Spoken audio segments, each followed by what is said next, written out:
यहाँ पर हम थोड़ा सा कर्म योग को पहले ले रहे हैं और इसी के आधार पर फिर आगे थोड़ा डिस्कस करेंगे। देखिए कर्म क्या है, जाहिर है कर्म के बारे में आप सबको पता है ना। और ये देखिए कर्म में लीन होना, ये लीन होने का मतलब क्या है भाई, कैसे लीन हो जाएंगे।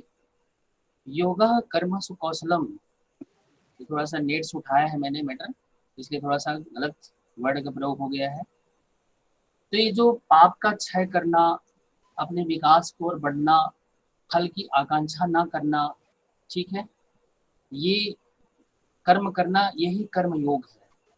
क्या करना है, फल की आकांक्षा नहीं करना है। और ये कर्म शब्द किससे बना है, क्रिया, काम करना से शब्द से बना है, क्रिया धातु से बना है, जिसका अर्थ होता है करना।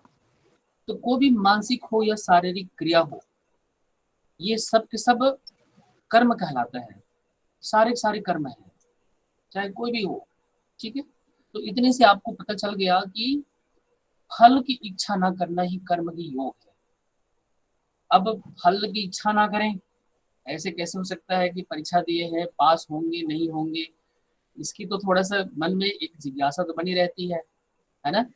तो फल किससे तात्पर्य है कि अगर हम अच्छा कर्म करते हैं ना, तो उसका परिणाम अच्छा रूप में मिलेगा ही, उसको चिंता की बात ही नहीं है। और बुरा कर्म किया है तो उसका परिणाम भी मिलेगा। अब इसमें वो तो मिलना ही मिलना है, आप इच्छा करें या ना करें, वो तो मिल के ही रहेगा। तो वो कह रहे हैं कि ऐसा कर्म करो जो बंधन का कारण ना बने। ये जब विवेक हो जाता है, ज्ञान हो जाता है, तो हम वही कर्म करते हैं वो सवास में जो बंधन रहित होते हैं। वरना हमें अब क्या पता कि कौन सा कर्म बंधन बन जाएगा और कौन सा बंधन रहित है। तो ये सिद्धांत हमें बताते हैं योग की ग्रंथ। देखिए यहाँ पर लिखते हैं कर्म भक्ति ज्ञान में क्या डिफरेंट है, इसको थोड़ा सा डिफरेंट को थोड़ा समझिए। इसमें ये लिख रहे हैं कि ये अप्राप्त की प्राप्ति, ये क्या है, ये योग है। जो अप्राप्त है उसको प्राप्त करना है, और कर्म से कुछ प्राप्त करें तो वो कर्म योग हो जाता है। तो कर्म को माध्यम बनाया और अप्राप्त को प्राप्त करने के लिए प्रयास किया, तो वो कर्म योग बन गया। यदि आप भक्ति के माध्यम से, ठीक है, भक्ति से कुछ प्राप्त करते हैं तो वह भक्ति योग कहलाता है। और यदि आप ज्ञान के माध्यम से कुछ प्राप्त करते हैं तो वो ज्ञान योग कहलाता है। देखिए कितने सिंपल है, कर्म के माध्यम से प्राप्त कर रहे हैं अप्राप्त वस्तु को तो कर्म योग बन गया, भाव से प्राप्त कर रहे हैं भक्ति योग, और ज्ञान के माध्यम से प्राप्त कर रहे हैं तो वो ज्ञान योग बन गया। अब इसी तरह से देखते हैं यहाँ पर योग सूत्र में इसके जो टाइप्स दिए गए हैं कर्म के प्रकार, तो कैसे हमें कर्म करना चाहिए। और फिर ये कर्म योग गीता के अनुसार से दिया गया है। तो यहाँ पर मैं कुछ और स्लाइड है जो यहाँ से आपको बताता हूँ डिटेल में। देखिए यहाँ पर कुछ कर्म के टाइप्स दिए हैं, इसके आधार पर आप समझिए थोड़ा सा। ये दो प्रकार के होते हैं, दो प्रकार के कर्म होते हैं। एक होता है विहित, विहित का मतलब होता है शास्त्रोक्त कर्म। अब दूसरा है निषिद्ध कर्म, ठीक है। तो निषिद्ध कर्म जो वो होते हैं जो शास्त्र के विरुद्ध है, शास्त्रों में ऐसा उल्लेख नहीं है, ऐसा कर्म हम करते हैं तो वो निषिद्ध कहलाता है। तो देखिए विहित कर्म के अंतर्गत आते हैं, विहित कर्म में अच्छे कर्म आते हैं, सुकृत कर्म होते हैं, जैसे किसी की सेवा करना और कहीं पुण्य कर्म करना। ये सब कर्म के भी चार भेद है। तो इसमें जैसे उस दिन चर्चा किए थे नित्य कर्म, नित्य कर्म डेली रेगुलर रूटीन के कर्म होते हैं, प्रतिदिन किए जाते हैं। और इस कर्म को अगर हम नहीं करेंगे ना, जैसे संध्या पूजा है, अर्चना वंदना है, यहाँ तक कि हमें सुबह उठना है, उठने के बाद पानी पीना है, फ्रेश होना है, ये भी तो नित्य कर्म है। अगर इसको भी नहीं करेंगे तो बड़ी दिक्कत हो जाएगी। बीच में हमें भागना पड़ेगा, कहीं बस के सफर में हो और हम फ्रेश नहीं हो पाए हैं तो उस समय बड़ी दिक्कत हो जाएगी, है ना। इसी तरह से हमारी, जैसे कि खाना बनाते हैं तो रोज बर्तन को साफ करते हैं, इसी तरह से हमारे अपने मन को, भावनाओं को, विचारों को भी रोज साफ करने की जरूरत है। तो थोड़े संध्या पूजा अर्चना भी हो जानी चाहिए, वंदना भी हो जानी चाहिए। तो इस टाइप के जो कर्म किए जाते हैं ना उसको नित्य कर्म कहते हैं। और नैमित्तिक, जैसे उस दिन डिस्कस किए थे किसी त्योहार में, पर्व में, है ना? और ये जो अनुष्ठान किए जाते हैं, मृत्यु हो जाने पर श्राद्ध तर्पण करते हैं, और पुत्र या पुत्री जन्म के समय में जो भी जात कर्म करते हैं और यज्ञोपवीत करवाते हैं, ये सब नैमित्तिक है। ये किसी निमित्त की आने पर उस कर्म को करना पड़ता है। जिसमें उसे मैंने एग्जाम्पल दिया था कि कहीं कोई बीमार है, तो वो आपका धर्म बनता है, अगर आप उसके रिस्पॉन्सिबल पर्सन हैं, आपके अंदर में वो रिस्पॉन्सिबिलिटी है, तो करना पड़ेगा। नहीं करेंगे तो ये हमारे लिए बंधन का कारण बनेगा, पाप का कारण बन जाएगा। इसी तरह से हम काम में कर्म को देखते हैं, कामना युक्त कर्म को। तो इस कर्म में जो किसी कामना से, प्रयोजन से किए जाते हैं, जैसे नौकरी प्राप्ति के लिए पढ़ना है, कंपटीशन देना है, पुत्र प्राप्ति के लिए, स्वर्ग की प्राप्ति के लिए यज्ञ करना है, वर्षा रोकने के लिए अकाल पड़ने पर ये जो हवन किए जाते हैं, ठीक है ना? तो ऐसे ऐसे एग्जाम्पल दिए हैं। ये क्या है, किसी कामनाओं को पूर्ति करने के लिए, अगर आप वैभव पाना चाहते हैं, समाज में प्रतिष्ठा पाना चाहते हैं, तो आपको रुपए कमाना पड़ेगा, और इसके लिए बिजनेस, व्यापार, आपको अधिक से अधिक परिश्रम करना पड़ेगा। 12 घंटे की जगह पे आपको 14 घंटा लगना पड़ेगा। जैसे कि पान के ठेले में बैठे हुए जो दुकानदार हैं, वो बिल्कुल बिना उकताए, बिना परेशान हुए अपनी वहाँ पर बैठे रहते हैं। वो क्या है, वो कामनाओं की पूर्ति के लिए है, भरण पोषण की जिम्मेदारी उनके अंदर में है, तो उनको करना पड़ेगा, ठीक है। और प्रायश्चित कर्म, प्रायश्चित वो कर्म है जो भूल चूक हो गई है, गलती हो गई है, तो इस प्रायश्चित के भी 3 चरण बताए गए हैं। और वो चरण क्या है, अगर आप नुकसान की क्षतिपूर्ति कर देते हैं ना, तो वो भी इसकी भी एक प्रायश्चित हो जाती है। जैसे किसी के सामान को आपने तोड़ दिया, तो तोड़ दिया तो नुकसान तो हो गया ना, तो आपकी उसके लिए कारण बन गए हैं। अगर आप वहाँ पर नहीं तोड़े होते, तो सामने वाले को तकलीफ नहीं होती, तो उसके तकलीफ के कारण हम हैं। तो हमने क्या किया, तो उसको हमने जितने भी उसके मूल्य के सामान थे, उसको रुपए दे दिया, ये प्रायश्चित हो गया। अब कई बार होता है कि कुछ रुपए देने से काम नहीं चलता, तो उसके लिए हमें पश्चाताप करना चाहिए, सॉरी गलती हो गई मेरे से, दोबारा ऐसे नहीं होना चाहिए, मुझे करना है मुझे। ऐसे सॉरी बोल लेने से, अंतःकरण से, तो इससे से भी प्रायश्चित हो जाता है, और भविष्य में वैसी गलती ना करने की प्रतिज्ञा कर लेने से फिर वो कर्म की बंधन है ना, वो हमारी स्मृति है, यादें हैं, वो हमें दुख नहीं देती, तो क्योंकि हमने उसकी भरपाई कर दिया है, हमने सॉरी बोल दिया है, और हृदय से बोला है ना? तो जन्मांतर के जो पाप हैं, इन पापों को इन तपस्या के माध्यम से, प्रायश्चित के माध्यम से उसको ठीक कर लेते हैं। तो ये जो कर्म है, ये एकदम व्यवहारिक है, ये रूटीन में चलने वाली क्रियाएं हैं, ये भेद है कर्म की। अब इसी तरह से हम देखते हैं कि यहाँ पर और और भेद हैं, जैसे निषिद्ध कर्म, ये तो विहित कर्म थे, करने योग्य थे। अब इस निषिद्ध कर्म के दायरे में कौन कौन आते हैं, तो इस कर्म में जैसे कि चोरी, हिंसा, झूठ, व्यभिचार, ये कहीं शास्त्रों में उल्लेख नहीं है।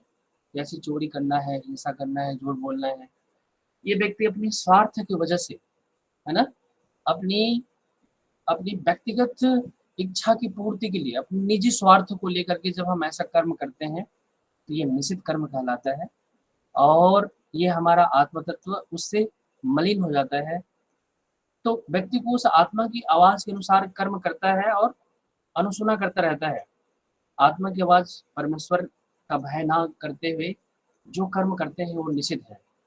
आत्मा मर गई हमारी, परमेश्वर का ख्याल हमें है नहीं, दूसरे में क्या बीतेगी इसका हमें परवाह नहीं है, और हम किए जा रहे हैं अपने निजी स्वार्थों को लेकर के, तो ऐसे कर्म हो जाते हैं निषिद्ध कर्म। ये 2 प्रकार के कर्म के टाइप्स को आपको डिफाइन करना है, एक तो विहित कर्म को और निषिद्ध कर्म को। तो विहित में क्या आते हैं, नित्य नैमित्तिक काम और प्रायश्चित कर्म, नित्य डेली रूटीन के कर्म, नैमित्तिक किसी निमित्त के आने पर करना है, और काम में कामनाओं की पूर्ति के लिए, और प्रायश्चित भूल चूक के पश्चाताप। और निषिद्ध में ये कर्म की जो वैरायटी है, ये हमारे अपने निजी स्वार्थ की वजह से होने की वजह से ये हमारे बंधन का कारण बन जाते हैं। अब गीता में जो कर्म के टाइप्स दिए हैं ना, तो देखिए कितनी सिंपल है। ये कहते हैं कर्म, तो वेदों के अनुकूल कर्म किए जाते हैं, शास्त्रों के अनुसार से वो कर्म है। अकर्म और विकर्म, अकर्म जो है ना, यही है जो आ, शास्त्र विरुद्ध है, कर्म का अभाव है, इसमें वेद शास्त्र नहीं है, और अपनी इच्छाओं के अनुसार से हम कर्म कर रहे हैं, ये अकर्म है। अकर्म, अकर्म का अर्थ है कर्म का अभाव। सॉरी, यहाँ पर मैंने गलत एक्सप्लेन कर दिया। यहाँ पर कर्म तो हम कर रहे हैं, तो वेदों के शास्त्र के अनुसार कर रहे हैं। अकर्म का मतलब होता है कि भाव, इच्छा ना हो, ठीक है, ये इसका अकर्म का मतलब है। और विकर्म का मतलब है निषिद्ध पाप कर्म, जो हिंसा से प्रेरित है, जो निजी स्वार्थ से प्रेरित है। तो ये इस प्रकार से कर्म, अकर्म और विकर्म है। तो हमें क्या कर्म करना चाहिए? अकर्म कर्म करना चाहिए। अकर्म का मतलब है कि इच्छा रहित, फल की आसक्ति रहित ऐसे कर्म। ठीक, तो ये आपको अलग अलग टेक्स्ट बुक के अकॉर्डिंग आप रेफरेंस दे दे के बात करिए। गीता के अनुसार क्या है कर्म के टाइप्स, और वेदांत में कर्म की, जो मीमांसा दर्शन में कर्म की क्या टाइप्स दिए हैं, जैसे नित्य नैमित्तिक काम है, इसको बताइए। अब हम नेक्स्ट स्लाइड में देखते हैं कि योग सूत्र क्या कहता है कर्म के बारे में। तो इनके अकॉर्डिंग देखते हैं कर्म को। तो ये कहते हैं कि ये कर्म शुक्ला कृष्णम योगनस त्रिविध इतरेसाम, ये 4 प्रकार के कर्म बताते हैं। तो ये जो शुक्ल कर्म होते हैं, ये शुक्ल कर्म जो होते हैं ना, ये पुण्य कर्म होते हैं, स्वर्ग लोक की प्राप्ति कराते हैं। और ये वेदों में इसके बारे में चर्चा की गई है, शुक्ल कर्म के बारे में। तो ऐसे श्रेष्ठ कर्म को जब हम करते हैं तो ये पुण्य की प्राप्ति होती है, हमें स्वर्ग आदि की प्राप्ति होती है, हमें सुख की प्राप्ति होती है, ठीक है। कृष्ण कर्म जो होते हैं, ये पाप कर्म होते हैं। पाप कर्म का मतलब होता है शास्त्र के विरुद्ध है, और ये कृष्ण कर्म है, और इससे हमें दुख और नरक की सामना करना पड़ता है। नरक का मतलब, दुख का मतलब, जो पल पल पीड़ित रहते हैं भाव में, विचारों में, भावना और व्यवहार में, यही तो है साक्षात नरक। कि सब कुछ सुखी संपन्न होते हुए भी व्यक्ति पीड़ित है, परेशान है, क्यों? क्योंकि ऐसा कर्म हो गया है उनके माध्यम से, जो मन को विचलित कर रहा है प्रतिपल। तो इस प्रकार के कर्म को कृष्ण कर्म कहते हैं।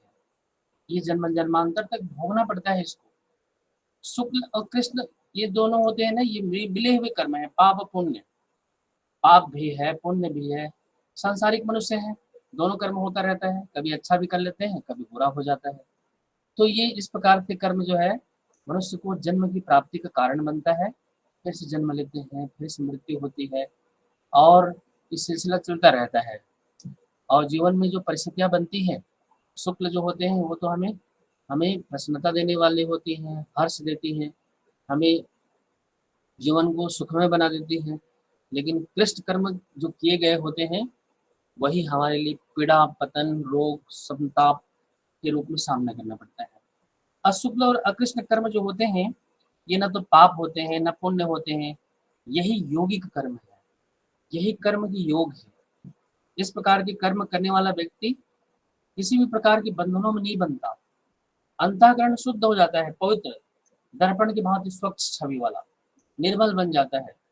शीघ्र ही साधक वास्तविक तत्व को अपने प्राप्त कर लेता है, आत्मा के ज्ञान को प्राप्त कर लेता है। तो ये क्या है? ये है हमारी अपनी कर्म की विविध वैरायटी है। अब वेदांत में ये क्या कहते हैं? ये वेदांत के अकॉर्डिंग जब हम देखते हैं कर्म को, तो ये कहते हैं कि संचित प्रारब्ध क्रियमान। तो संचित कर्म का मतलब होता है स्टोर हो गया, ठीक है, संचित है। ये पूर्व जन्म के में हमने जो अनेकों शरीर धारण किए हैं, उन शरीरों में हमने जो कर्म किए हैं, वो संचित कर्म कहलाते हैं, आज की नहीं है। ये कई जन्म हमारे हुए हैं, कई जन्म को हमने कर्म किए हैं, वो सब के सब हमारी स्टोरेज है, वो संचित कर्म है। प्रारब्ध वह है जो पक गए हैं, है ना, संचित कर्म में अति प्रबल है और बलवान हो गए हैं, और कर्मों का फल भोगने के लिए अगले जन्म में जाते हैं। यह निश्चित है कि हमारे सुख या दुख की उत्पत्ति प्रारब्ध कर्म के अनुसार होती है। जब प्रारब्ध कर्म परिपक्व हो जाता है ना, तो व्यक्ति को क्या होता है? उसी कर्मों के फलों को भोगने के लिए उसी प्रकार की योनि में जन्म लेना पड़ता है। महर्षि पतंजलि कहते हैं कि क्लेश मूलः कर्माश्रयो दृष्टा दृश्य जन्म वेदनीय। इस जन्म में, आने वाले जन्म में भोगना पड़ता है। सत्य मूल्य तद विपाक जात्या और भोगा, मूल में एक भी विद्यमान है ऐसे कर्म की परिपक्व कर्म तो, तो उसको पुनर्जन्म होता है, उसकी एक आयु निर्धारित होती है और उसका एक भोग का एक काल तय हो जाता है और जन्म लेना पड़ता है और पन्ने खुलते हैं। चाहे आप कितना भी पूजा पाठ करते रहो, कितने भी आ, आप उपाय करते रहो, लेकिन वो कर्म उस टाइम विशेष में प्रकट होके ही रहेंगे। प्रारब्ध है, उसी के लिए जन्म मिला है, उसी के लिए आयु मिली है। तो हम सोचते हैं कि हम घंटी बजा रहे हैं, अगरबत्ती दिखा रहे हैं, पूजा कर रहे हैं, तो शायद ये प्रारब्ध कट जाएंगे। ये कटने वाले नहीं हैं, ये तो मिलेंगे ही मिलेंगे।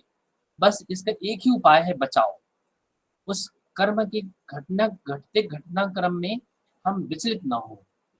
तो ये जो संतुलन बनाए रखने का काम करता है हमारी पूजा पाठ, हमारी उपासना। क्यों? क्योंकि उसमें श्रेष्ठ भावनाओं की तीव्रता होती है, इंटेंसिटी होती है।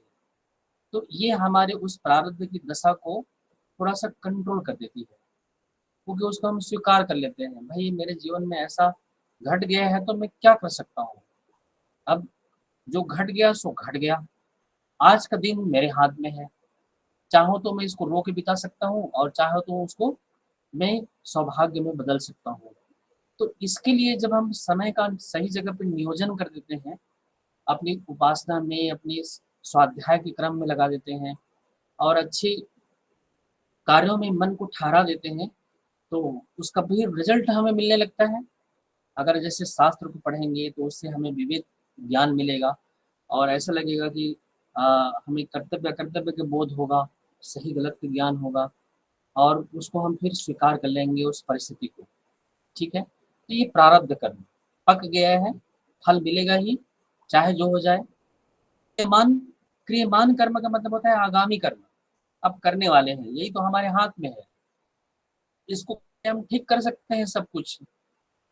आगे किए जाने वाले कर्म हैं, व्यक्ति ने जिन कर्मों का आरंभ अभी नहीं किया है और वह आगामी कर्म है, अभी होने वाला है, कल करने वाले हैं, या आज प्रेजेंट में अभी आप कर रहे हैं।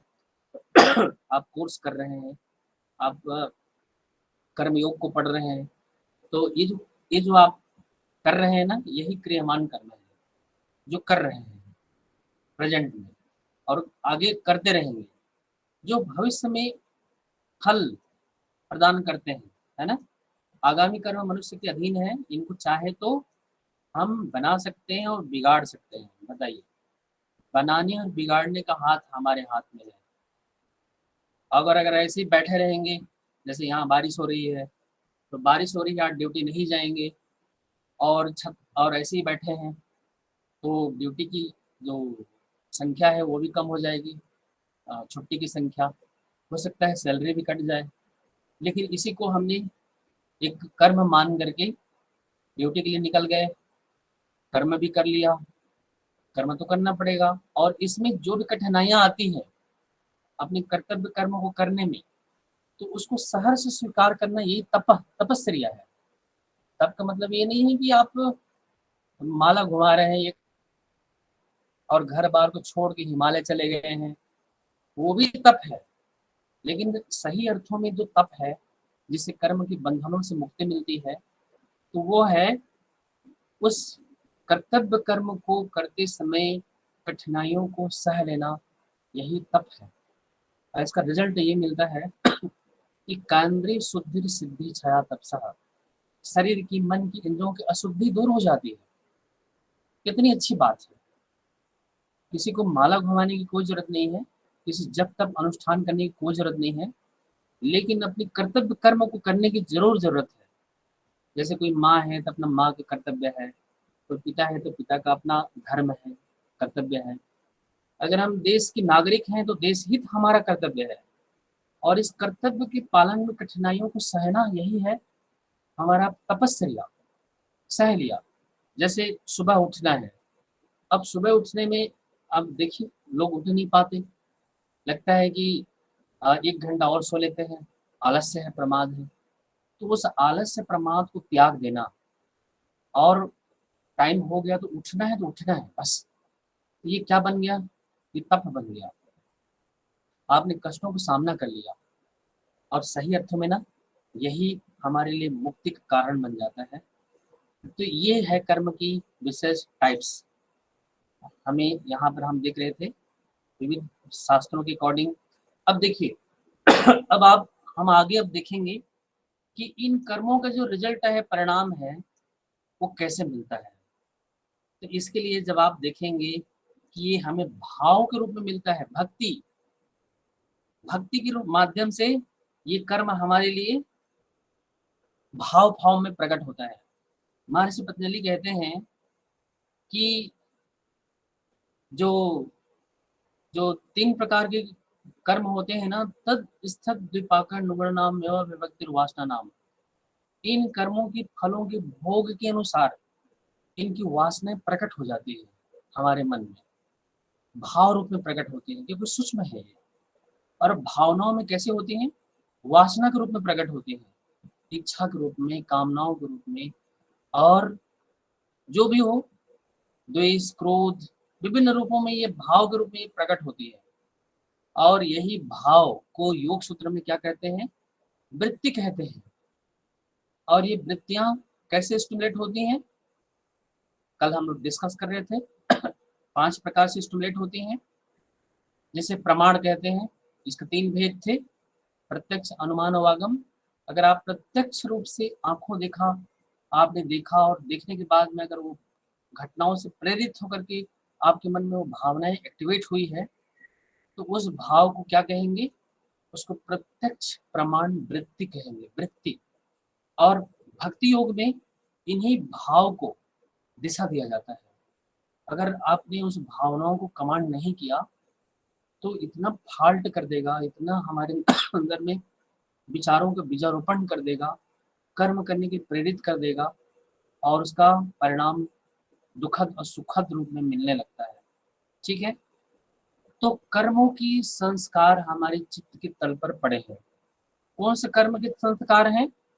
क्लेश मूलः कर्माशयो, क्लेश मूलक संस्कार है, जो अविद्या से प्रेरित है, जिसमें जिसमें हमने अनित्य को नित्य माना है। जैसे कि शरीर है, ये अनित्य है, उसको नित्य मान लिए हैं और इसी को सजाने में लगे पड़े हैं। अच्छे भोजन करा रहे हैं, अच्छे से मेकअप कर रहे हैं, सब तमाम चीजें कर रहे हैं, जबकि यह अनित्य है। चलो अच्छी बात है कि जब तक नित्य है, जब तक उसका वर्तमान है, जब तक शरीर में है, तब तक सजाना आवश्यक है लेकिन इसी को सब कुछ मान लेना ये ठीक नहीं है। तो अनित्य असुचि दुखनात्मतु नित्य सुचि सुखात्म ख्यातिर अविद्या। अनित्य को नित्य मान लिया, अपवित्र को पवित्र मान करके उसी को एकदम इसी की सब कुछ झोंक दिया है पूरा जिंदगी को। ठीक है, और अनात्मा को आत्मा मान करके चल रहे हैं, शरीर तो नष्ट होना ही होना है।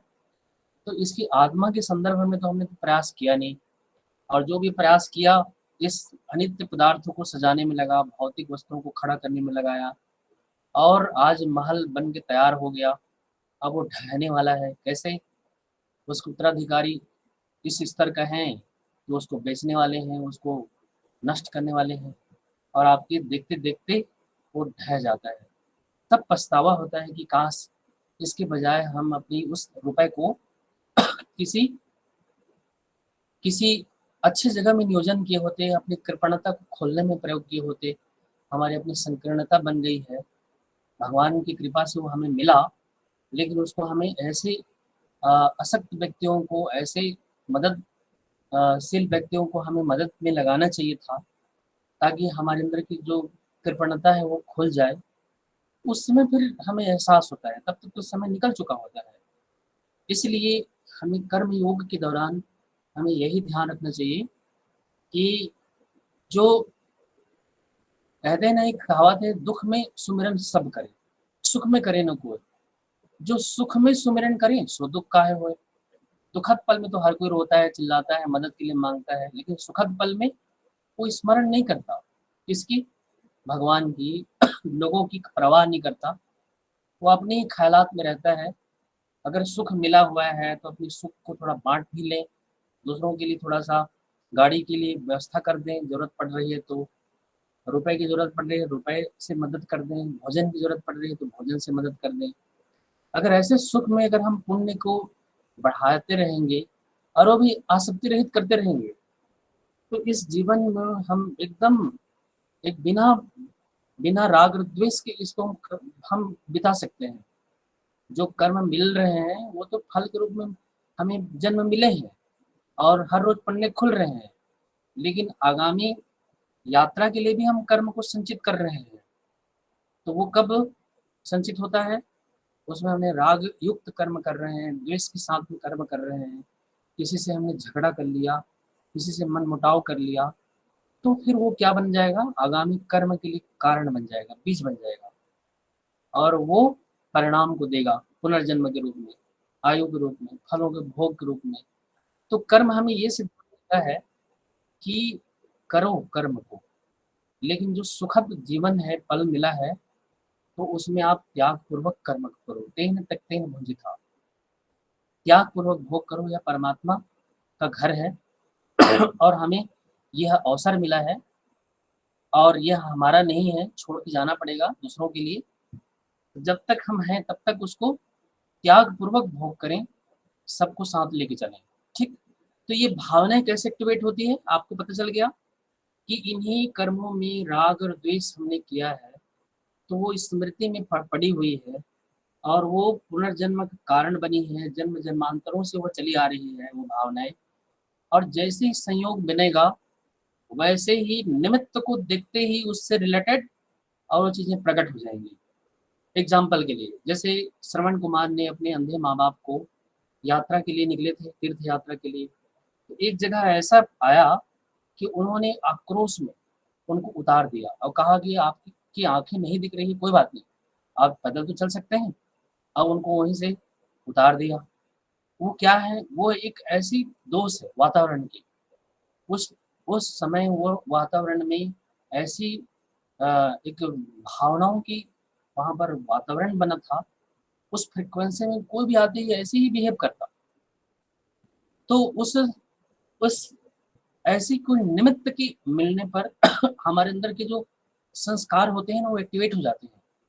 एक और एग्जांपल आपको देता हूँ, जैसे कि हम मंदिर में जाते हैं, घंटी बजाते हैं, वहाँ पर हमारी भावनाएं ऐसी भाव स्टिमुलेट हो जाती है और हम कहते हैं कि वाह परमात्मा की कृपा, कैसे मुझे तो यकीन नहीं था, लेकिन मैं मंदिर में गया तो मेरे अंदर में ये ऐसे शुभ कर्म शुरुआत हो गए। वो शुभ कर्म इसलिए शुरुआत हुए कि आप ऐसे इन्वायरमेंट में प्रवेश किए और ऐसे इन्वायरमेंट में जहाँ लोगों की भावनाएं में एक दिव्यता थी, पॉजिटिविटी थी, वहाँ इसी प्रकार के शुभ संस्कार एक्टिवेट हो गए क्योंकि हमने ऐसी चीज़ों को निमित्त किया। अगर इसी को व्यभिचारी और चोरी डकैती में अगर हम इन्वॉल्व होते तो उसी प्रकार के इमोशंस एक्टिवेट हो जाते। तो ये हमारे ऊपर निर्भर करता है कि हम जिस जिस विषय को हम निमित्त करेंगे, उसके प्रत्यक्ष करेंगे, वही वही भावनाएं हमारे अंदर में एक्टिवेट होती है। इसलिए जब वेद शास्त्र को पढ़ते हैं तो हमारे अंदर के इस प्रकार के जन्म जन्मांतरों की कोई भाव पड़े हैं, वो एक्टिवेट होंगे और वो वर्तमान में आएंगे और वो हमारे जीवन को सुखमय बना देंगे। क्योंकि कहते हैं, योग सूत्र में लिखा है कि स्मृति संस्कार एक रूपत्वात्, स्मृति और संस्कार दोनों एक ही रूप है।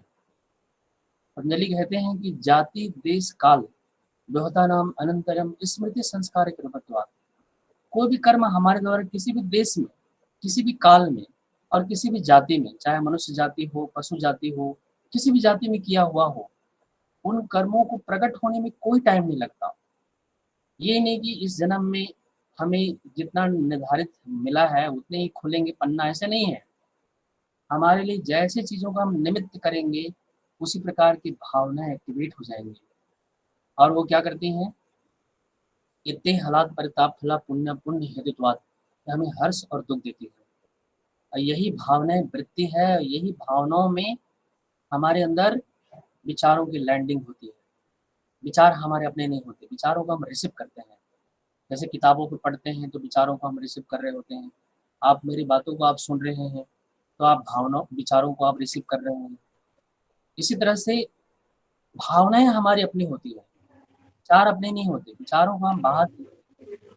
तो जो अंतरिक्ष में, इथर में इसी प्रकार के दिव्य विचार, वहां पर शब्द ब्रह्म है, नाद ब्रह्म है। विचार शब्द रूप में, वह ब्रह्म के रूप में है। वो हमें जैसे जैसे भावनाओं के प्लेटफॉर्म मिलता है, उसी प्रकार के विचार अवतरित हो जाते हैं। जैसे हमारे ऋषि मुनि हैं, जो उर्वर मस्तिष्क वाले ऋषियों की भावनाओं में वो वेद के मंत्र प्रकट हो गए, क्योंकि वो भावनाओं के प्लेटफॉर्म मिला उनको। उन्होंने तपस्या करी, उन्होंने मंत्र को माध्यम से मन को नियंत्रित कर लिया, आहार विहार से अपनी अपनी ऊर्जा को नियंत्रित किया, और अपनी भक्ति के माध्यम से भावनाओं को नियंत्रित किया, और इस सब का कॉम्बिनेशन हुआ। तो ऐसी परिस्थितियों में, इन्वायरमेंट में वो प्रकट हो गए भाव चेतना में, और फिर उन्होंने लिपिबद्ध करना शुरू किया। इसलिए कहते हैं कि उनको मंत्र दृष्टा ऋषि कहते हैं। उन्होंने मंत्रों का सृजन नहीं किया, मंत्र तो साक्षात परमात्मा की एक रूप है, और वो ऐसे जगह में वो प्रकट हो जाते हैं। तो उन्होंने ऋग नामक ऋषि ने किया तो ऋग्वेद बन गया, साम नामक ऋषि ने किया सामवेद बन गया। इसी तरह से जितने भी हमारे जो शास्त्र लिखे गए हैं, वो सब के सब उस दिव्य भावनाओं की पराकाष्ठा में वो अवतरित हुए। जैसे कहते हैं कि क्रौंच पक्षी के जोड़े को देखकर भगवान वाल्मीकि के हृदय से रामायण महाकाव्य की रचना फूट पड़ी। वो क्या है, वो भावनाओं में होता है। इसलिए कहते हैं कि भावनाएं हमारी स्पिरिचुअल पावर है। भावनाएं जब हमारी लेखन से निकलती है तो व्यक्ति लेखक बन जाता है। यही भावनाएं जब हमारे अंदर नृत्य से प्रकट होती है तो वह नृत्यांगना का स्वरूप मिल जाता है, उसको नृत्यांगना बन जाता है ना। और यही भावनाएं जब हमारी वाणी से निकलती है तो वक्ता का रूप ले लेती है। और यही भावनाएं जब आहत होती है तो यही दबी कुचली रौंदी गई भावनाएं मनोरोग का कारण बन जाती है, और यही आतंक का रूप ले लेती है। तो ये भाव ही है।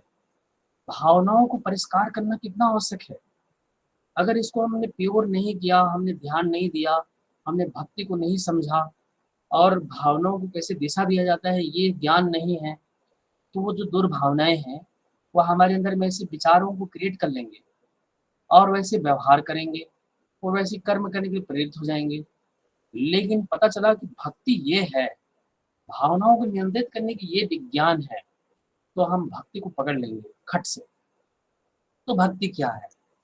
तो देखिए यहाँ पर भक्ति क्या है। भक्ति वह संस्कृत के शब्द है जो जुड़ना कहलाता है। किससे? भाव से जुड़ते हैं, दिव्य भाव से जुड़ते हैं। और योग शब्द का मतलब ये है युज धातु, जिसका अर्थ जोड़ होता है। तो भक्ति योग का मतलब क्या है? भाव से जुड़ना, दिव्य भाव से जुड़ने का नाम है। भक्ति का अर्थ है दिव्य प्रेम, ब्रह्म के साथ प्रेम, सत्ता से प्रेम, परम सत्ता से। तो भक्ति अंधभक्ति ना हो, भक्ति एक दिव्यता से जुड़ने का नाम है। क्रोध ईर्ष्या द्वेष में जुड़ने का नाम नहीं है, दिव्यता से जुड़ने का नाम है। भक्ति वह नहीं है जो हम करते हैं या जो हमारे पास है, तो वह जो हम हैं, इसी चेतना से, इसी ज्ञान को भक्ति कहते हैं। ठीक है। तो ये भक्ति की आपको कॉन्सेप्ट क्लियर हो गया, दिव्यता से, प्रेम से। जैसे हमारा जो स्वरूप है वो क्या है? हमारा स्वरूप सच्चिदानंद स्वरूप है, सच चित और आनंद। एनी टाइम हम इसी रूप में हम हैं, लेकिन हम इस रूप में ना हो करके हम अलग अलग भाव में हैं। वृत्ति स्वरूपम इतर, अलग अलग भाव में, कभी ईर्ष्या में है, कभी द्वेष में है, कभी राग में है, कभी आसक्ति में है। अलग अलग भावनाओं में हम बिखरे हुए हैं। अपने रूप में तो हम है ही नहीं। तो हम क्या करेंगे? हम ईश्वर के प्रति अनुराग करेंगे, ईश्वर के प्रति प्रेम करेंगे, उनके शरणागत होंगे। तो हमारे अंदर में ऐसे दिव्य भावनाओं के पुंज का नाम ईश्वर है। ईश्वर आदर्शों के समुच्चय का नाम है। आदर्श का मतलब होता है जिसमें तर्क और तथ्य से ऊपर, ये है एक श्रद्धा। जहाँ आदर्श है, जहाँ श्रद्धा है, जहाँ तर्कों से ऊपर है, उसी जगह पर भक्ति पनपती है। वो उसी प्रकार की भावनाओं में अनुराग होना, इसी को कहते हैं भक्ति। ठीक है, तो ये भक्ति आपने समझ लिया।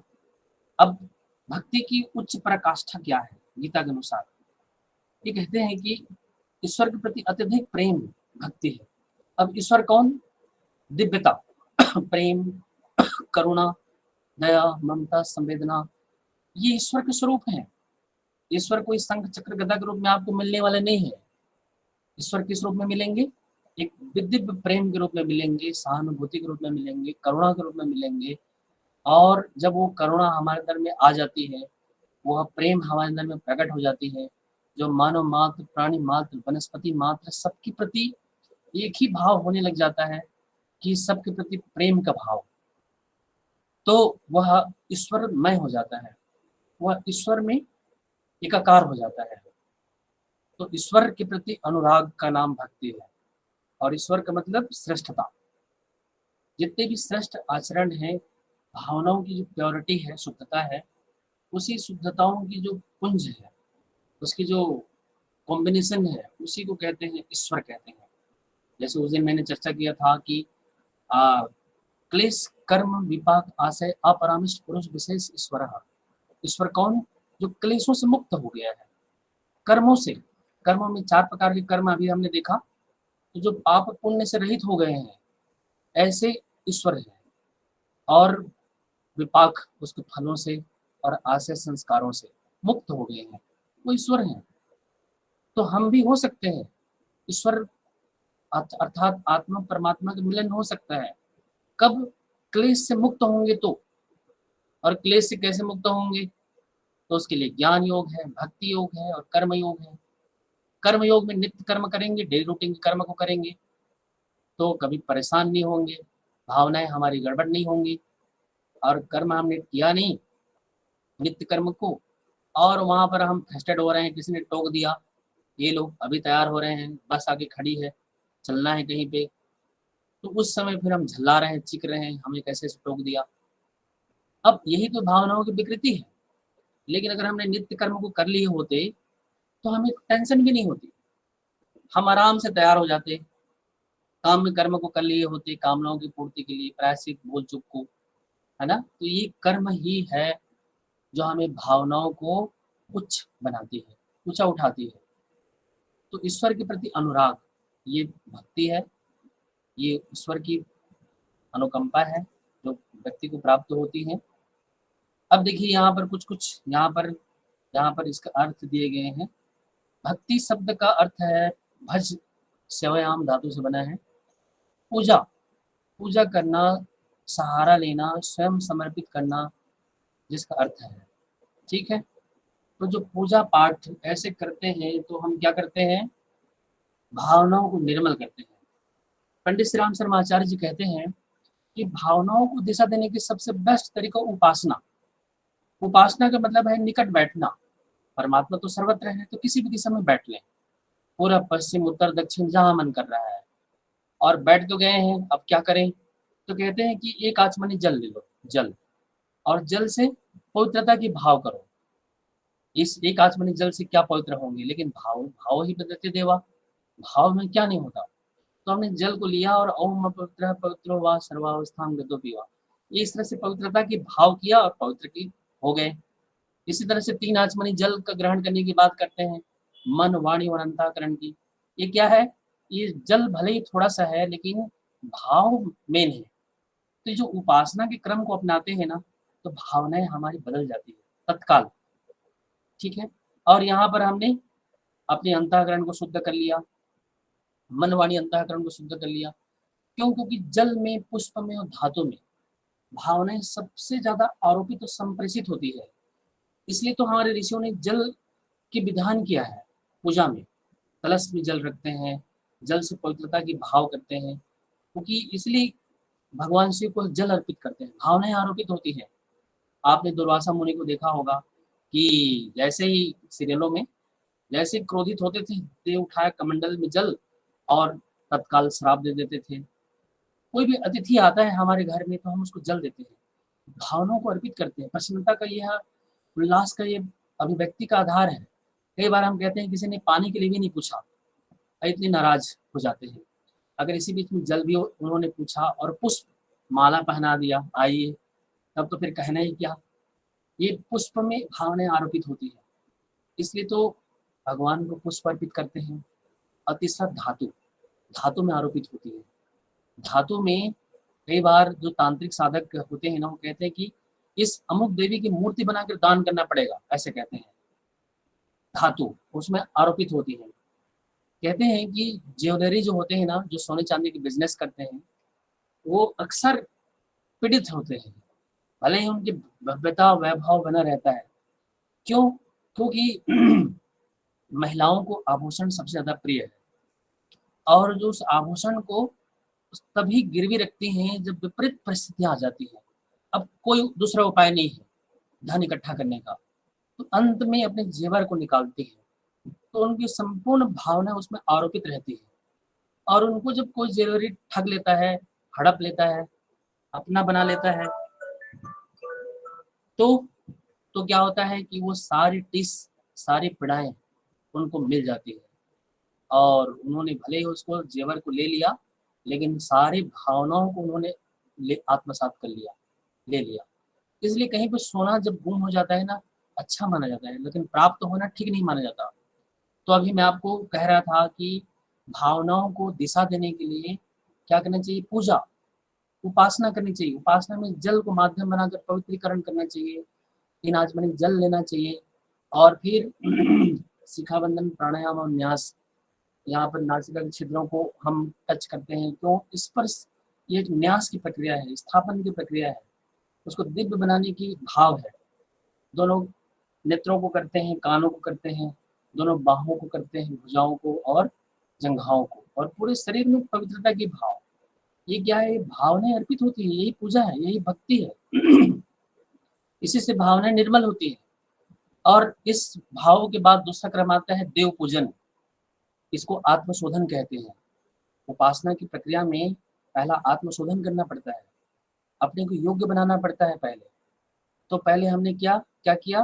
हमने पवित्रीकरण किया, और दूसरा में आत्मशोधन, देव पूजन। आत्मशोधन के 5 चरण, पहला पवित्रीकरण, दूसरा देव पूजन। देव पूजन में जो भी आपके इष्ट हैं, आराध्य हैं, जिसको मानते हैं, तो उसको जल, अक्षत, पुष्प, धूप, दीप, नैवेद्य से उनको हम अर्पित करते हैं। किसको? भावनाओं को अर्पित करते हैं, और भावनाएं अर्पित हो जाती है उसमें। फिर इसके बाद में उस अभिष्ट मंत्रों का जप करते हैं, और जप का मतलब होता है सुमिरन, बार बार।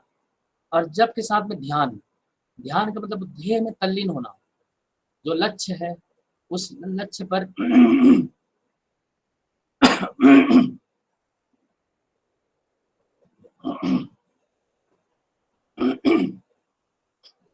उस लक्ष्य में तल्लीन होने की प्रक्रिया से हमारी भावनाएं पूरी तरह से दिशा मिल जाती है। और फिर 5वां क्रम आता है विसर्जन। सूर्य को अर्घ्य दे देते हैं।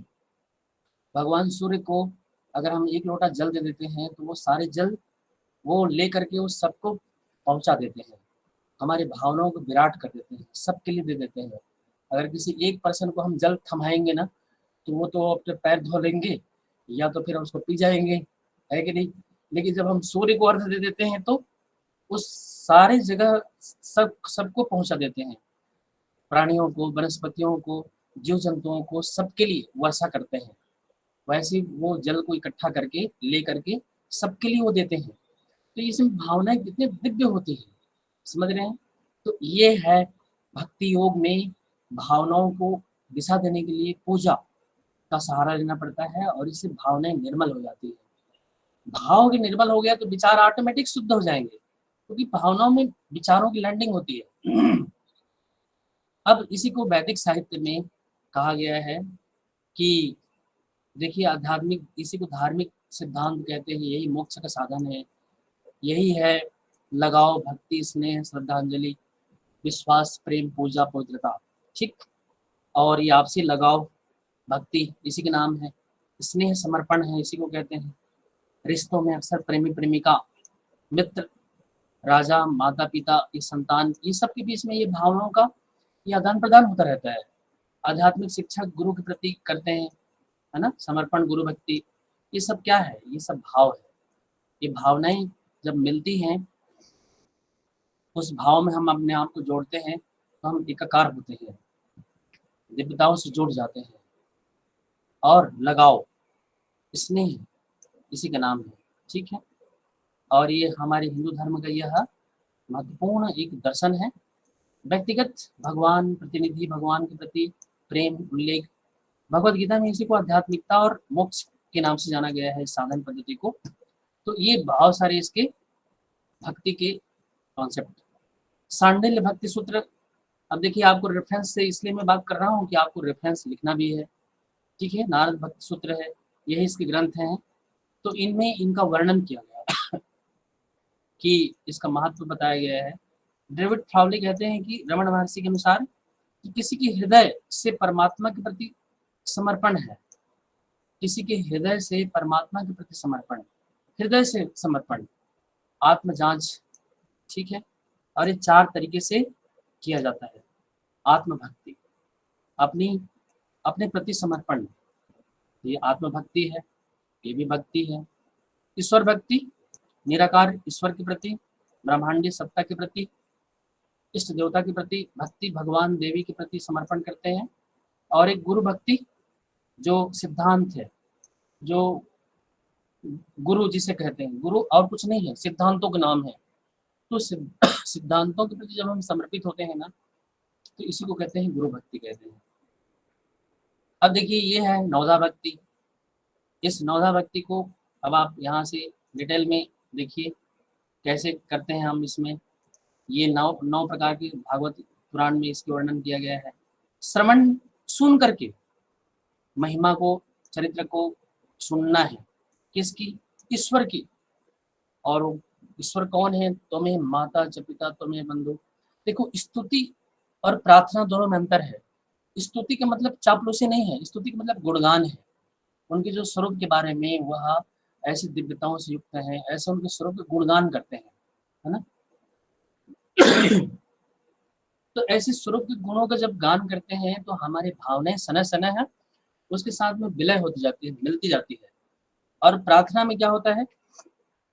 प्रार्थना में हम प्रयास करते हैं और प्रयास में कोई कमी रह जाती है तो किसी को, समर्थ व्यक्ति को निवेदन करते हैं कि प्लीज मेरा हेल्प कीजिए, मैं हाँ निवेदन करता हूँ आपको हाथ जोड़कर, मेरी सहायता कीजिए। तो वो कोई न कोई व्यक्ति के रूप में वो आ जाते हैं। जैसे कहीं गाड़ी आपकी धंस गई है कहीं और आप धकेल रहे हैं, निकल नहीं रहा है, तो कोई न कोई व्यक्ति आ जाएगा, लाओ मैं मदद करता हूँ, चलिए थोड़ा सा आप स्टार्ट करिए इंजन। और ये क्या है? ये प्रार्थना, ये इस तरह से वो प्रकट होते हैं, हमें मदद करते हैं। लेकिन स्तुति में क्या है? स्तुति में उनकी हम गुणों की गान करते हैं। श्रवण, तो इसको सुनना है, उनके गुणों को। कीर्तन भक्ति, इसमें सत्संग करते हैं, पूरी तरह से भक्ति भाव में लगे रहते हैं, उनके गुणों की गुणगान करते हैं कि आप ऐसे हैं, आप निराकार हैं, आप साकार हैं, आप सारे दुखों को दूर करने वाले हैं, सब लगे रहते हैं इसी भाव में। कीर्तन, स्मरण, उसको स्मरण करना है, संबंध को सुना और पढ़ा है, उसके मन में बार बार चिंतन, भगवान ऐसे होते हैं, क्या बात है, उन्हीं की वजह से जगत संचालित है, ऐसे स्मरण। पाद सेवनम, उसके चरणों की सेवा करना, भगवान की ऐसे दिव्य जो महामानव है ना, उनकी चरण को बंधन करना, प्रतिमा के चरणों की, उनके द्वितीय मन के भगवान के रूप में उनको चिंतन करना, यही है चरणों में समर्पण। पैरों को धोकर सजाकर मन में उनके प्रति श्रद्धा भाव रखना, ये पाद सेवन है। इससे भावनाएं बदलती है। अर्चन, अर्चन भक्ति से ये हम अर्चना करते हैं, उनकी पूजा करते हैं, उनकी सामग्रियों से करते हैं अलग अलग, और जल अक्षत पुष्प से करते हैं श्रद्धापूर्वक। वंदना, वंदन भक्ति में क्या आते हैं कि हम उनकी साकार मान करके साष्टांग प्रणाम करते हैं, स्वयं को प्रभु की शरण में ले जाते हैं। अगर ऐसे हम करते हैं तो वंदना कर रहे हैं, हम उनके वंदन कर रहे हैं, उनको हम साष्टांग दंडवत कर रहे हैं। ये है भक्ति की, नवधा भक्ति की भाव को नियंत्रित करने के तरीके। साख्य भक्ति, सखा भाव से, मित्रता भाव से। और इस तरह से जब हम करते हैं, साधक भगवान में दृढ़ विश्वास करता है तो उसको मदद मिलता है, अर्जुन कृष्ण की तरह। आत्मनिवेदन भक्ति, इसमें इसमें कर्म अपना सत्य, इसमें भगवान को समझना और भक्ति साधना को निम्नलिखित। देखिए इसमें क्या होता है कि अपनी बुद्धि को और अपने संकल्प मन को, अपना कर्म, अपना सब कुछ अपना ना समझकर भगवान को समझना, ये है आत्मनिवेदन। मैं तो कुछ हूँ ही नहीं, आप ही सब कुछ हो, ऐसा करके भाव को प्रगाढ़ करने के नाम आत्मनिवेदन भक्ति है। अब देखिए यहाँ पर भक्ति की ये श्रेणियां हैं, दो प्रकार की है, ये अपर और परा। अपर जो है ये लोएस्ट है, इसी को नौधा भक्ति भी कहते हैं, और परा भक्ति जो है ना पराकाष्ठा है। तो अपर भक्ति गौड़ी भक्ति, जो अभी हम लोगों ने चर्चा किया, 9 प्रकार की, वैधि भक्ति भी कहते हैं, और ये रागात्मिकता, और उसमें जब राग हो जाता है तो उसको रागात्मिकता कहते हैं, उसको पराकाष्ठा को। इस नौधा भक्ति की पिक अवस्था को, पराकाष्ठा को रागात्मिका भक्ति कहते हैं। तब यहाँ से जब पिक में प्रवेश करते हैं तो परा भक्ति में प्रवेश कर जाते हैं, और ये तेलवत धारा की तरह हो जाता है, एकाकार हो जाते हैं उसमें हम, उसमें उसमें जो कनेक्टिविटी होती है ना वो पूरी तरह से जुड़ जाती है, और ये सब क्रमशः इसकी परिपक्वता की क्रम में ये हमें प्राप्त होता है। अब ये जो भाव है ना हमारे अंदर के, ये देखिए ये जो भाव इस प्रकार के हमारे अंदर में भाव हमारे अंदर में प्रकट करते हैं हम, भावों की अभिव्यक्ति, शांता भाव, भगवान के प्रति शांत प्रेम, दास्य सेवक के भाव, साख्य सख्य मित्र के भाव, वात्सल्य बच्चे के प्रति भाव रखते हैं, माधुर्य महिला या अपने प्रेमी के प्रति रवैया अपनाना। तो ये भावनाओं की अभिव्यक्ति करने की एक व्याकरण के अकॉर्डिंग ये इस टाइप से हम भावनाओं को अर्पित करते हैं। तो जरूरी नहीं है कि एक ही ढर्रे में हम भक्ति करेंगे, किसी से हम प्रेम कर रहे हैं, ये भी एक भाव की पराकाष्ठा है। वात्सल्य किसी की छोटे को हम अपना हृदय से लगा रहे हैं, ये भी भाव है। अब देखिए इस प्रकार के भाव को हमने कमांड कर लेते हैं तो फिर ये क्या बन जाता है, ये हमारे लिए मार्ग बन जाता है। ओके, अब इसी को जब हम ज्ञान की दृष्टि से देखते हैं, ज्ञान की दृष्टि से, तो यहाँ पर ज्ञान के माध्यम से भी उसको हम प्राप्त करते हैं। भाव में हम क्या कर रहे हैं, भाव को माध्यम बना रहे हैं। अब ज्ञान योग में हम क्या कर रहे हैं, सर्वोच्च अवस्था की प्राप्ति, ज्ञान योग सर्वोच्च सुप्रीम सोल। वैसे तो इन सभी साधनाओं को जिनके ज्ञान का माध्यम बनाकर लक्ष्य की प्राप्ति की जाती है उन्हें ज्ञान योग कहते हैं। तो इसमें श्रीमद् भगवत गीता है, सांख्य योग है। अब ऐसे सिद्धांतों को पढ़ेंगे तो विवेक जागृत हो जाएंगे हमारे, और विवेक की जागृति से हमारे विचारों में विकृति नहीं आएगी और हम कर्म को ठीक कर लेंगे। ये है तरीका। लेकिन वर्तमान में क्या है ना कि तीनों का योग का होना जरूरी है, ज्ञान भक्ति कर्म। इसी को पतंजलि कहते हैं तप स्वाध्याय ईश्वर प्रणिधानानि क्रिया योग। क्रिया योग करना पड़ेगा, तीनों साधनों को अपनाना पड़ेगा, तभी ये संभव है। तो ज्ञान योग का मतलब समझ में आ गया, ज्ञान के माध्यम से सर्वोच्च को प्राप्त करना। तो वो कैसे करेंगे, पढ़ेंगे, शास्त्रों को पढ़ेंगे तो प्राप्त होगा। अब आप इसके लिए कुछ स्लाइड हैं, इसको देखिए पहले और समझने की कोशिश करिए। ये देखिए ज्ञान योग के साधन क्या क्या है। अगर हम यहाँ पर देख रहे हैं तो साधन 2 प्रकार के हैं, एक है बहिरंग और अंतरंग। बहिरंग में क्या है, बाहर को साधन बनाते हैं। इसमें जैसे अष्टांग योग है, तो यम नियम आसन प्राणायाम प्रत्याहार, ये क्या है, ये बहिरंग जगत की साधना है। ये शरीर की बाहर जो दृश्य है उसको कंट्रोल करने के लिए है बहिरंग साधन ज्ञान योग के, और उन्हीं को बहिरंग साधन के नाम से जाना जाता है। ठीक है, 4 साधन है इसमें। बहिरंग साधन के अंतर्गत जो वेदांत के अकॉर्डिंग हम देखते हैं तो इसको साधन चतुष्टय कहते हैं। साधन चतुष्टय में आता है विवेक, वैराग्य, सठ संपत्ति और मुमुक्षत्व। और इस मुमुक्षत्व के 3 पार्ट होते हैं, श्रवण मनन और निधिध्यासन। इसी को अंतरंग कहते हैं, ये अंदर की बात है। लेकिन बहिरंग जगत को कंट्रोल करना है तो विवेक, सत्य का ज्ञान करना है। अब एक एक करके देखते हैं क्या है ये विवेक। क्या है विवेक? विवेक का मतलब है नित्य वस्तु की नित्य और अनित्य का ज्ञान, यही विवेक है। कौन सा टेम्पररी कौन सा परमानेंट है ये पता ही नहीं है, और हम उसको बटोरे जा रहे हैं। ऐसा लग रहा है कि हम लेके जाएंगे ऊपर। अगर इसका ज्ञान हो जाए तो हम टेम्पररी को उतनी ही इम्पोर्टेंस देंगे जितनी हमारे रिक्वायरमेंट है, और परमानेंट को ज़्यादा पकड़ने की कोशिश करेंगे। इसके द्वारा यह जाना जाता है कि ब्रह्म ही नित्य है। और कैसे पता चला? शास्त्रों को पढ़ने से। और ये वस्तुएं अनित्य हैं ये पता चला।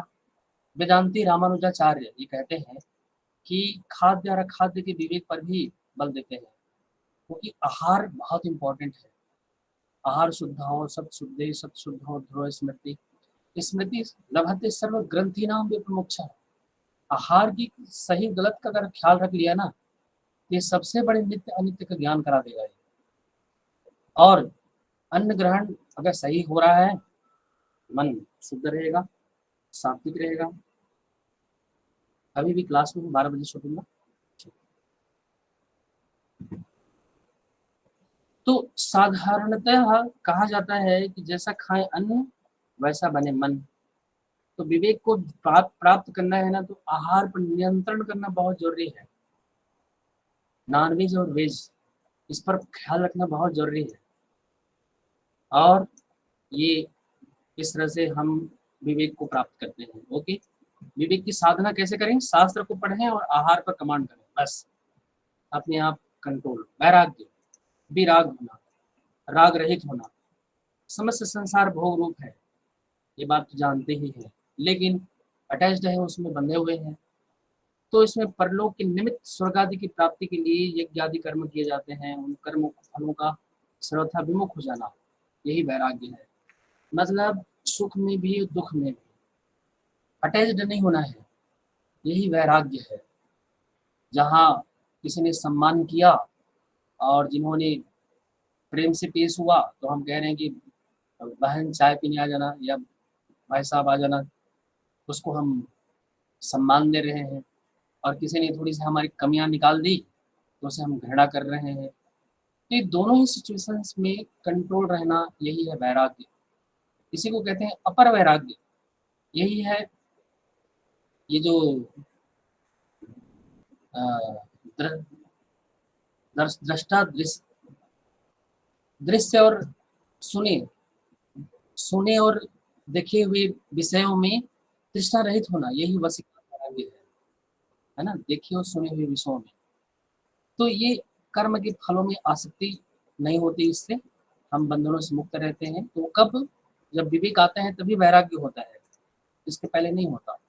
सठ संपत्ति, सम दम उपरति तितिक्षा श्रद्धा समाधान, ये ये दोनों को पार कर लेते हैं ना, तो हमें इसकी प्राप्ति हो जाती है, सम दम की। अभी क्या है सम दम, एक एक करके देखते हैं। सम का मतलब होता है कि इंद्रियों पर निग्रह, इंद्रियों और मन पर निग्रह कर लिया। इंद्रियां बगावत नहीं करेंगी, अब मन पर कंट्रोल रहेगा। और दम का मतलब होता है कि इंद्रियों और मन पर नियंत्रण, निषेधात्मक कार्यों पर नियंत्रण, जैसे चोरी पर नियंत्रण कर लिया, झूठ पर नियंत्रण कर लिया, तो ये क्या बन गया? दमन, दम हो गया।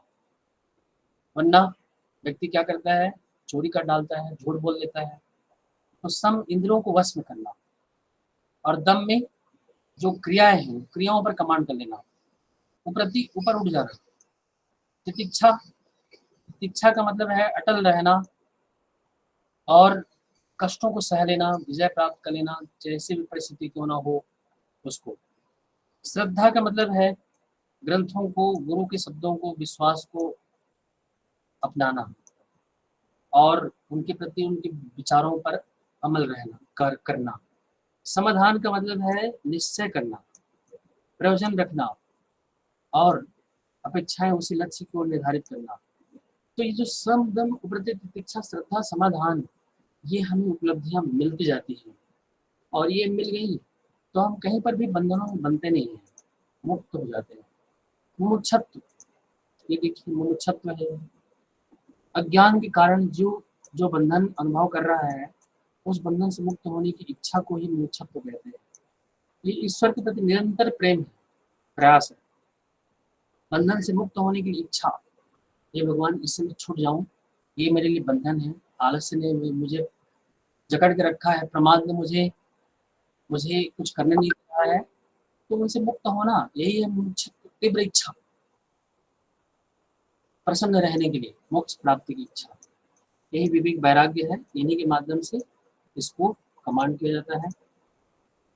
अंतरंग साधन, अंतरंग में क्या है?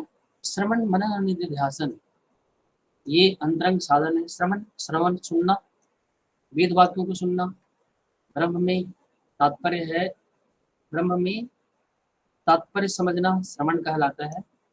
और शिष्य गुरु के पास जाकर ब्रह्मास्म तत्वमसि अयम आत्मा ब्रह्म, इन श्रुति वाक्यों को सुनना, यही है श्रवण, यथार्थ को जानना।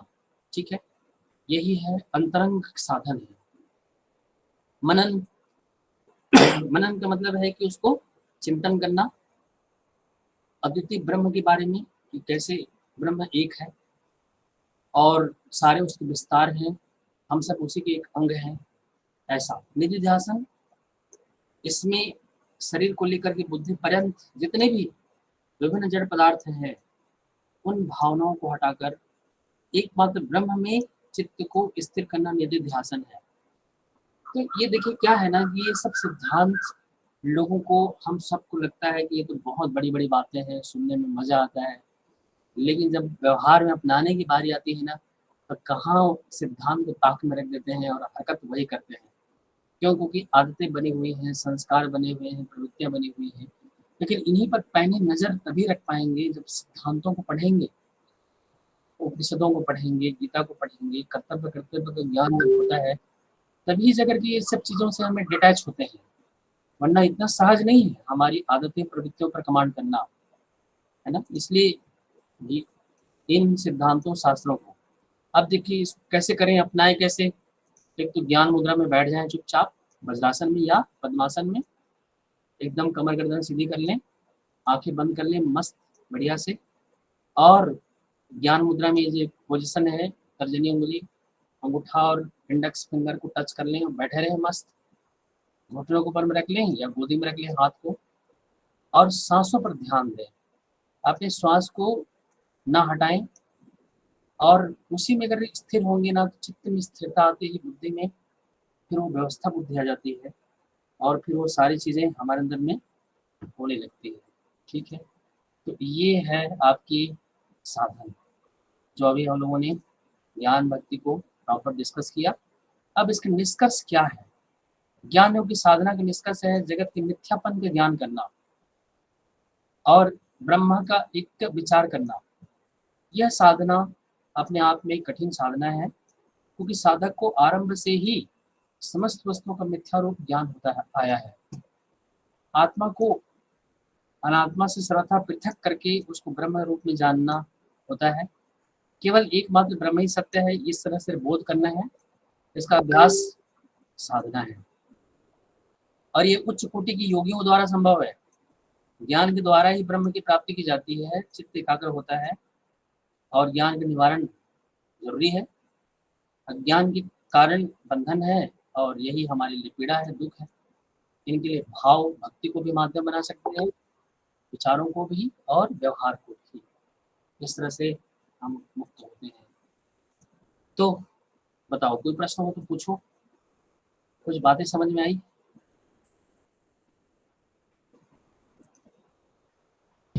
Yes sir. Very good.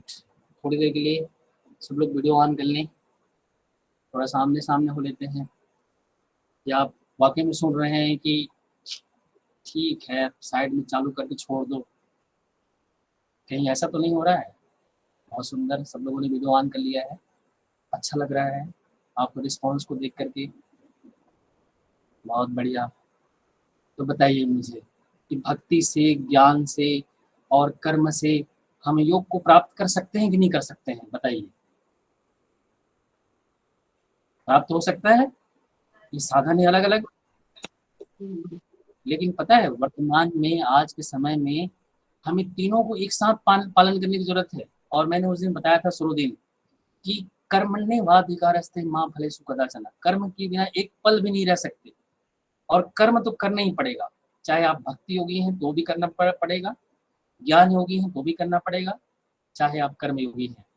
तो कर्म करना है, प्रेम से करना है, यही बन गया भक्ति योग। सोच विचार कर सही क्या है गलत क्या है, चित्त को ध्यान में रखते हुए करेंगे ना, यही ज्ञान योग है। ज्ञान योग की और विशेष साधना की जरूरत नहीं है। और कर्म योग, बिना फ्रस्ट्रेट, बिना परेशान, बिना हैरान हुए कर्म कर रहे हैं, तो ये बन जाएगा आपका कर्म योग बन जाएगा। सब में कर्म करना पड़ेगा, भाव को ही बदलने की जरूरत है। आसक्ति रहित कर लिया, कर्म योग बन गया। और अगर ईश्वर गुणों के समुच्चय है तो प्रेम युक्त कर लिया तो वही ईश्वर बन गया। ठीक है, तो अब आपकी बारी है, प्रश्न पूछें जो भी आपको समझ में ना आया हो, फिर इस पर विचार करेंगे। सारे विद्वान वर्ग हैं, तुम्हें में से को आंसर देंगे, बताएंगे आप ही में से। ठीक है, बताइए। हाँ बताइए, बोलिए। भक्ति साधना की श्रेणियां बताई हैं। हाँ, भक्ति साधना की श्रेणी है यही दो प्रकार की, परा और अपरा भक्ति है। सर इनके बारे में थोड़ा सा बता दें। ओके, अपरा और परा नाम से स्पष्ट है। अपर मीन्स लोएस्ट, नीचे पायदान के हैं। पर मीन्स ऊपर उठ गए हैं, जैसे कि अपर पर वैराग्य हम लोगों ने उस दिन सुना था कल।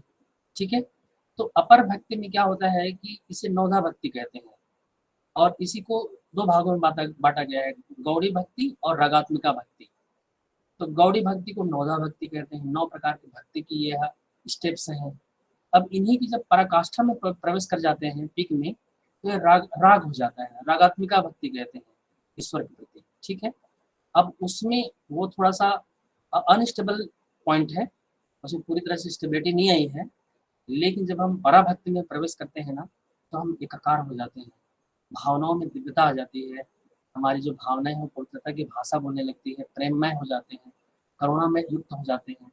जब भी उसकी रिक्वायरमेंट होती है तो उस प्रकार के भाव को हम वहाँ पर प्रकट कर लेते हैं, है ना। तो ये 2 प्रकार के, ठीक है, परा और अपरा भक्ति। और बताइए।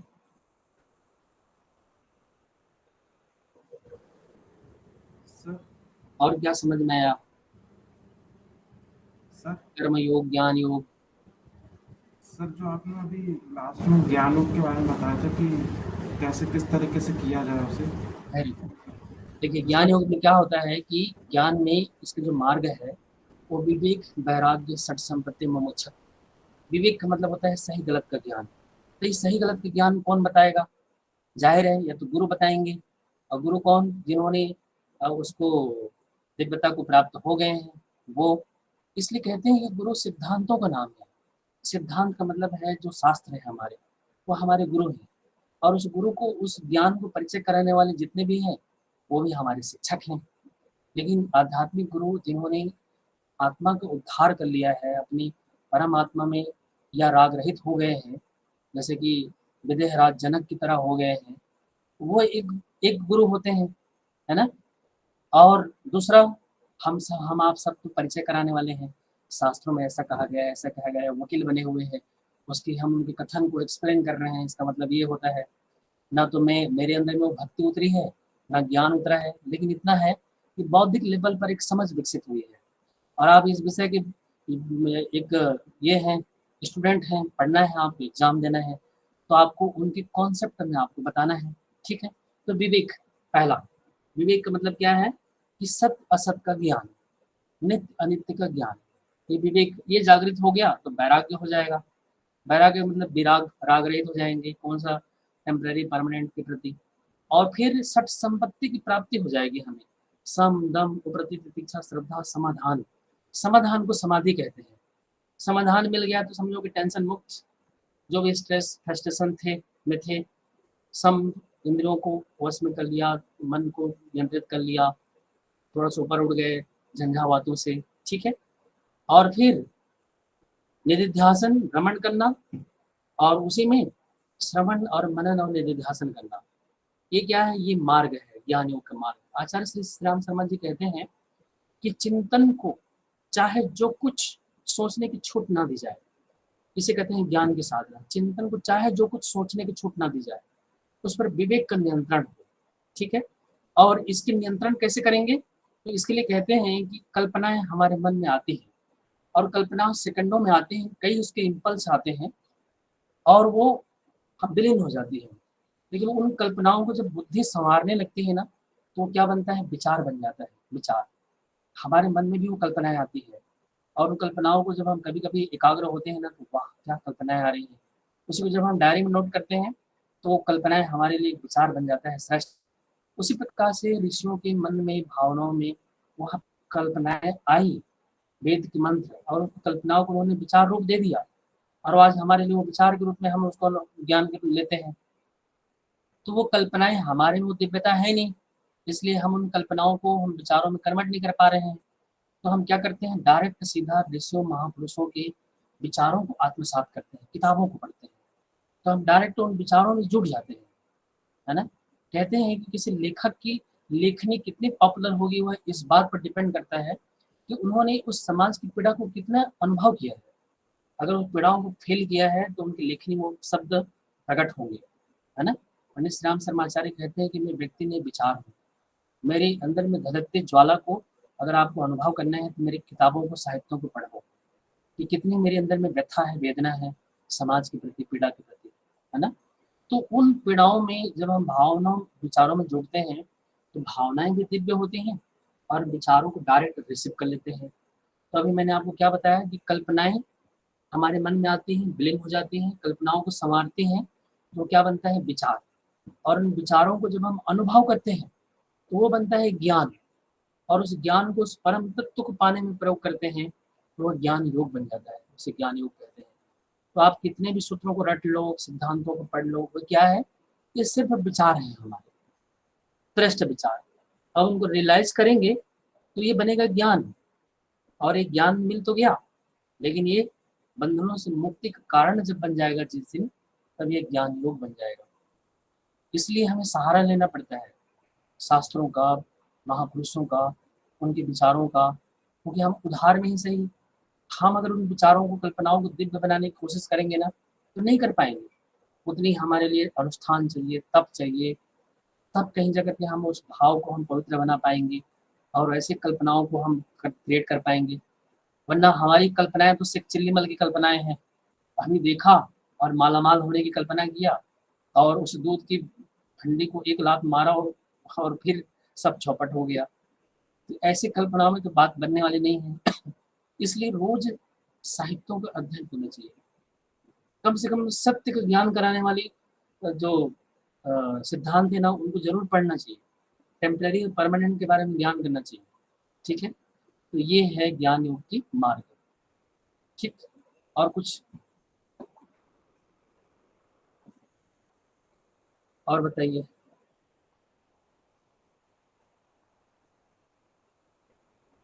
कर्म योग समझ में आ गया, नित्य नैमित्तिक काम में प्रायश्चित और संचित क्रियमान प्रारब्ध, है ना। और कृष्ण कर्म, शुक्ल कर्म, कृष्ण शुक्ल और अशुक्ल अकृष्ण, ये इस टाइप से कर्म के टाइप्स हैं एक ही, लेकिन ये समझने के लिए इतने सारे इसके क्लासिफिकेशन है, इतने सारे इसके वर्गीकरण किए गए हैं ताकि आप कहीं से भी समझो। आप दो रूपों में समझोगे तो विहित और निषिद्ध, ये दो रूपों में समझ सकते हैं। निषिद्ध मीन्स जो शास्त्र विरुद्ध है और विहित मीन्स शास्त्र युक्त है। तो शास्त्र में कैसे करने के लिए कहा गया है, नित्य कर्म करने के लिए कहा गया है, नित्य कर्म को कभी छोड़ना नहीं है।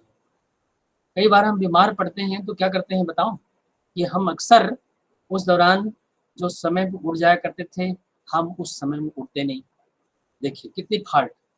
और जो फ्रेश हो जाना चाहिए स्नान करके, उसको भी नहीं किया। योगाभ्यास कर लिया करते थे, वो भी छूट गया। ड्यूटी जाया करते थे, ड्यूटी भी बंद। तो जब हम पड़े पड़े फ्रस्ट्रेट नहीं होंगे तो क्या होंगे। अगर उसी को चाहे कैसी भी सिचुएशन क्यों ना बनी हो स्वास्थ्य संबंधी, हम नित्य कर्म को करें, समय पर उठ जाएं। अर्ली मॉर्निंग 4 बजे ब्रह्म मुहूर्त, 5 बजे सूर्योदय के 1 घंटा पहले उठने मात्र से ये ट्रीटमेंट शुरू हो जाएगा कर्मयोग के थ्रू, है ना। नित्य और डेली रूटीन को करना शुरू किया, पानी पी लिया, जैसे भी हो। बीमार हैं, बिस्तर से नहीं उठ पा रहे हैं तो सो बात अलग, उस कंडीशन में तो कोई बात नहीं। लेकिन अगर हम उठने की स्थिति में हैं लेकिन हम नहीं, आलस, हम बीमार के बहाना करके हम लेटे पड़े हैं, अरे आज शरीर स्वास्थ्य ठीक नहीं लग रहा है, हम थोड़ा देर में उठेंगे 10 बजे, सब चौपट हो जाएगा। लेकिन अगर हम कर्म योग करेंगे ना तो हम स्वास्थ्य को यूं ही चुटकी में प्राप्त कर लेंगे, कर्म योग के माध्यम से। जरूरी नहीं है कि आप हाथ पैर को हिलाएंगे डुलाएंगे, उल्टा सीधा हरकत करेंगे, आसन लगाएंगे तभी ठीक होंगे। कर्म योग से भी हो सकते हैं। कौन सा? नित्य कर्म, बस इसको करना है। और उसमें आपकी उपासना भी है, आपकी सारी चीज़ें हैं, आपकी आहार विहार भी है। उस कर्म में टाइमिंग पे भोजन भी करनी है, ड्यूटी के लिए भी जाना है और अपनी ईमानदारी से ड्यूटी भी करनी है, तभी तो ये कर्म योग बनेगा, नित्य कर्म बनेगा। और नहीं, हम वही जो भी है भ्रष्टाचार वही करते रहेंगे और हम सोच रहे हैं कि हम ठीक हो जाएं, तो कभी ठीक नहीं सकते। लेकिन अगर हम कर्म योग कर रहे हैं ना तो हम अपनी फिजिकल, मेंटल, इमोशनल, हम स्पिरिचुअल हेल्थ को प्राप्त कर सकते हैं, है ना। ये कर्म है नित्य। नैमित्तिक निमित्त धर्म को निभाएंगे तो निभाना जरूरी है, नहीं निभाएंगे तो भी मुश्किल। और बरसात आ गई, छत से पानी टपकने वाले हैं, इधर सामान भीगने वाला है, तो फिर तुरंत झटपट पन्नी लगाएंगे, उसमें कुछ करेंगे। यही तो है निमित्त। तत्काल कोई कंडीशन क्रिएट हो जाने पर उस कर्म को करते हैं, ठीक है ना। तो ये कर्म योग से भी हम अपनी सारे जीवन की जो दुख है, जो पीड़ा है, उसको दूर कर सकते हैं। और इसी पीड़ा को दूर करना यही मोक्ष है, इसी को कहते हैं निर्वाण, इसी को कहते हैं परम पद, यही एक कैवल्य। और इन सबको प्राप्त करने का एक ही तरीका है, वह है पदार्थों का शुद्ध ज्ञान। तत्वों का जब ज्ञान होगा ना, टेम्परेरी और परमानेंट, हाँ तो हम करने लगेंगे। अब टेम्परेरी के प्रति हमारी मोह आसक्ति इतनी बढ़ गई है तो हम वही हरकत करेंगे, चाहे कितने भी हमारे पोंछ को सीधा कर लें, अंत में खोलते ही पाइप को वही टेढ़ा हो जाएगा फिर से। लेकिन जब ज्ञान योग के माध्यम से टेम्परेरी परमानेंट का हमें ज्ञान है तो कर्म योग भी सदने लगेगा, है कि नहीं। वरना ऐसी भक्ति कैसी, किस काम की, अंधभक्ति की तरह किए जा रहे हैं, घंटी बजाए जा रहे हैं, उनके बारे में ज्ञान ही नहीं है, उस परम चेतना के बारे में।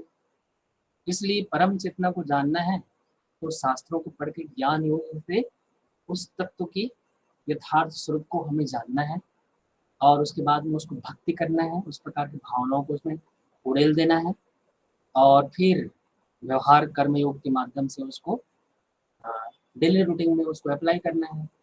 बस यही है योग की मार्ग, समत्व में योग की प्राप्ति। अब आपके लिए जो प्रश्न पूछे जाएंगे वो यही पूछे जाएंगे कि ज्ञान योग से स्वास्थ्य संवर्धन में ज्ञान योग की भूमिका बताइए, है ना, कि ज्ञान योग के माध्यम से स्वास्थ्य कैसे संवर्धन कर सकते हैं, या लाइफस्टाइल डिसऑर्डर्स,